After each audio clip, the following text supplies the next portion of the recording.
আমার প্রিয় মানুষটার প্রাক্তনের খাতায় আমি রিলেশন ব্রেকআপ হয়ে গিয়েছে, কিংবা এঙ্গেজমেন্ট ভেঙে গিয়েছে, কিংবা বিয়ে ভেঙে গিয়েছে, খুব ডিপ্রেশনে ভুগছি কিংবা মানসিক অশান্তিতে ভুগছি। এ ধরনের অবস্থায় যারা আছেন, যাদের প্রশ্ন এই অবস্থায় কি করব, প্রথমে একটা কথা বলি। এমতো অবস্থায় প্রথম আপনার প্রচণ্ড কষ্ট হবে। পৃথিবীর কোনো মোটিভেশনই আপনার কষ্টগুলো কমাতে পারবে না। কিন্তু একটা কথা মনে রাখবেন, সময়ের চেয়ে বড় জাদু করার কিছুই নেই। একটা সময়ের পর আপনি আবার স্বাভাবিক জীবনে ফিরে আসবেন। তাই এই দুঃসময়টা একটু ধৈর্য ধরে কাটিয়ে দিন। তার সাথে করা মেসেজ, তার ছবি, তার সাথে জড়িয়ে থাকার সব চিহ্ন মুছে দিন। নিজেকে একা রাখবেন না, কারণ এই সময়টাতে আপনি যত বেশি একা থাকবেন, ঠিক তত বেশি একাকিত্ব আপনাকে আঁকড়ে ধরবে।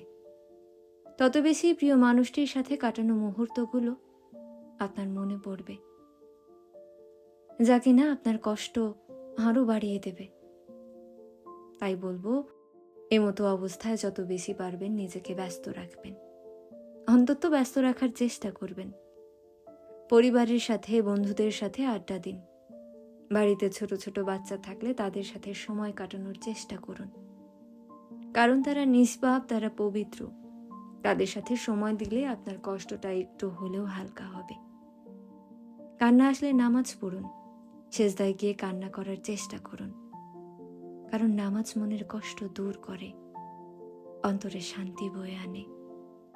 ডিপ্রেশনে থাকাকালীন সময়ে নিজেকে কষ্ট দেবেন না। হাত কেটে, নেশা করে কিংবা না খেয়ে নিজের ক্ষতি করবেন না। জীবনকে অন্যের জন্য তুচ্ছ করে দেবেন না। মনে রাখবেন, এই পৃথিবীতে কারোর জন্যই কারো জীবন থেমে থাকবে না, কিংবা থেমে থাকেও না। যে আপনাকে ভালোবাসে না তার জন্য নিজেকে কষ্ট দিলে কার কি হবে? সে কখনো আপনার এই কষ্ট বুঝবে না, কিংবা বোঝার চেষ্টাও করবে না। আপনার ভালো থাকতে হবে, মন ভরে বাঁচতে হবে। আপনার এই জীবনকে আপনারই সুখী করতে হবে।